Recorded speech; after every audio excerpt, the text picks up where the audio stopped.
بسم اللہ الرحمن الرحیم۔ ہائپر لرن کے ناظرین کو خوش آمدید۔ حضرت یوسف علیہ السلام عزیز مصر بنے تو لوگ آپ سے بے حد محبت کرنے لگے، یہاں تک کہ مصر کا بادشاہ بھی آپ سے محبت رکھنے لگا اور ہر فیصلے میں آپ کا مشورہ ضرور لیتا۔ پھر اس کے بعد ایسا قحط پڑا کہ ساری دنیا کے لوگوں نے مصر کا رخ کیا۔ حضرت یوسف علیہ السلام نے مصر کے بادشاہ کا خواب سننے کے بعد اندازہ لگا لیا تھا کہ 7 برس کے بعد ایک عالمگیر قحط دنیا کو اپنی لپیٹ میں لینے والا ہے۔ چنانچہ امیر مصر کی حیثیت سے آپ نے غذا کی قلت کا مقابلہ کرنے کے لیے 7 برس میں اناج کی بھرپور طریقے سے تنظیم کی، عوام کی ضرورت کو پورا کرنے کے ساتھ ساتھ 7 برس تک اجناس کو محفوظ کرنے کی مؤثر اور منظم حکمت عملی تیار کی۔ جب قحط نے پوری دنیا کو لپیٹ میں لے لیا تو جناب یوسف علیہ السلام کی کامیاب حکمت عملی کی وجہ سے صرف مصر میں ہی غذا کی ترسیل برقرار نہیں رہی، بلکہ بہت سے قحط زدہ علاقے غذائی قلت کا مقابلہ کرنے کے لیے یوسف علیہ السلام کی قیادت میں چلنے والی ریاست مصر سے رجوع کرنے پر مجبور ہو گئے۔ حضرت یوسف کے وہی بھائی جنہوں نے انہیں کنویں میں گرا دیا تھا، وہ بھی غلہ لینے کے لیے مصر پہنچ گئے۔ حضرت یوسف نے اپنے بھائیوں سے کہا کہ میرے والد کو مصر لے آؤ۔ حضرت یوسف علیہ السلام نے اپنے والد اور سب اہل و عیال کو لانے کے لیے بھائیوں کے ساتھ 200 سواریاں بھیج دیں۔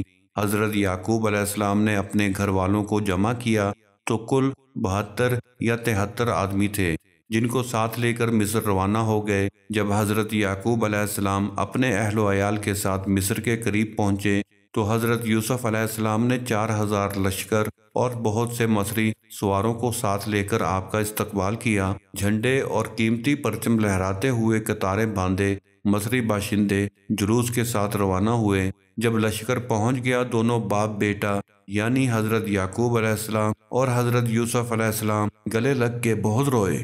حضرت یوسف علیہ السلام نے بڑی شان کے ساتھ اپنے بابا یعنی یعقوب علیہ السلام کو عزیز مصر کے تخت پر بٹھایا اور تمام لوگ آپ کی تعظیم کرنے لگے۔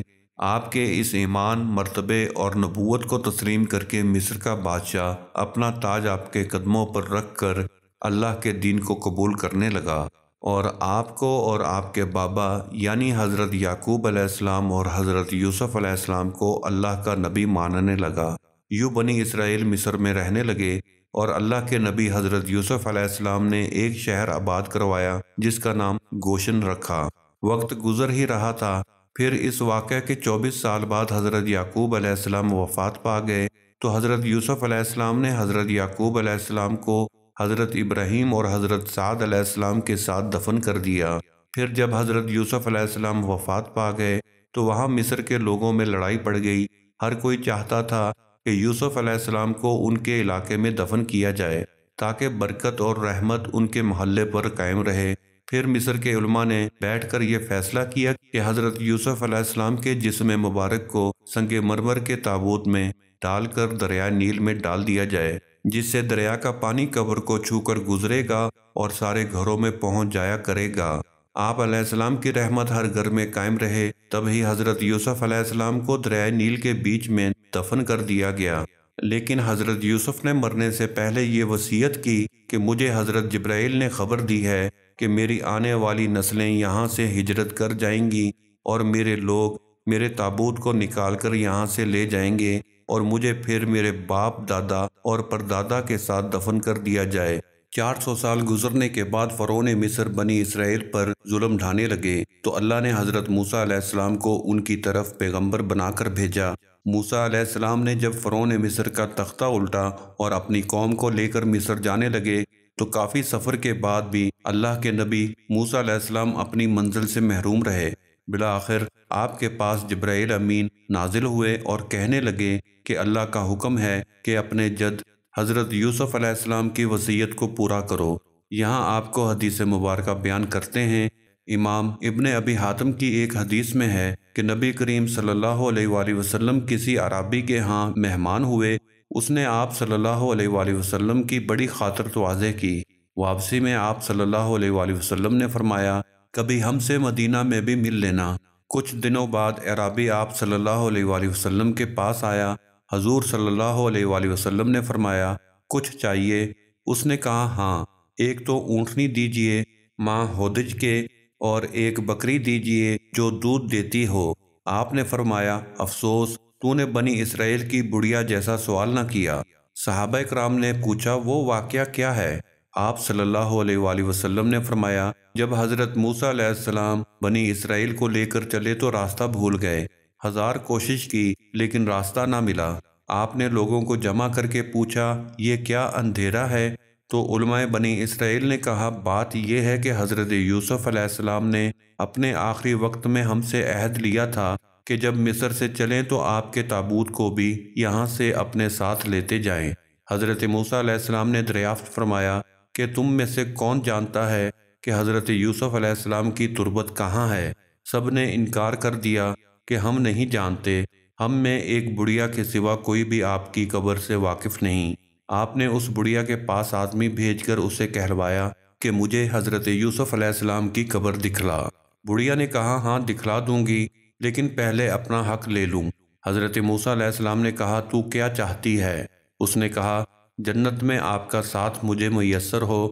آپ علیہ السلام پر اس کا یہ سوال بہت بھاری پڑا۔ اسی وقت وحی آئی کہ اس کی بات مان لو، اس کی شرط منظور کر لو۔ اب وہ آپ کو ایک جھیل کے پاس لے گئی جس کے پانی کا رنگ بھی متغیر ہو گیا تھا اور کہا اس کا پانی نکال ڈالو۔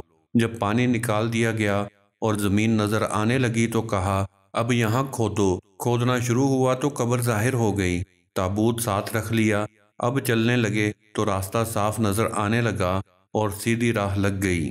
جو آپ کا تابوت تھا وہ سنگ مرمر کا بنا ہوا تھا اور اس کو حضرت موسیٰ علیہ السلام فلسطین لے گئے۔ آپ نے تابوت یوسف اپنے ساتھ اٹھا لیا۔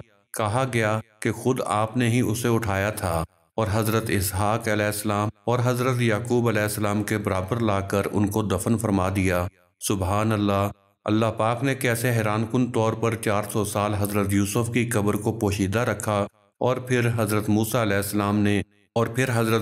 السلام ان کے تابوت کو مصر سے فلسطین لے گئے۔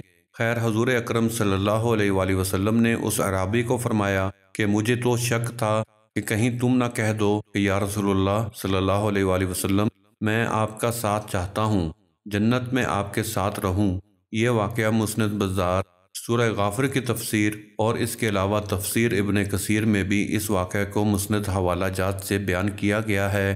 اللہ پاک سے دعا ہے کہ وہ ہمیں مکہ مکرمہ اور مدینہ میں حاضری کے بعد حضرت یوسف علیہ السلام کی قبر کی بھی زیارت نصیب فرمائے اور ہمارے تمام گناہوں کو معاف فرما کر جنت الفردوس کو ہمارا ٹھکانہ بنا دے۔ آمین یا رب العالمین۔ کمنٹ سیکشن میں آمین لکھنا مت بھولیے گا۔ ملتے ہیں اگلی نئی ویڈیو میں۔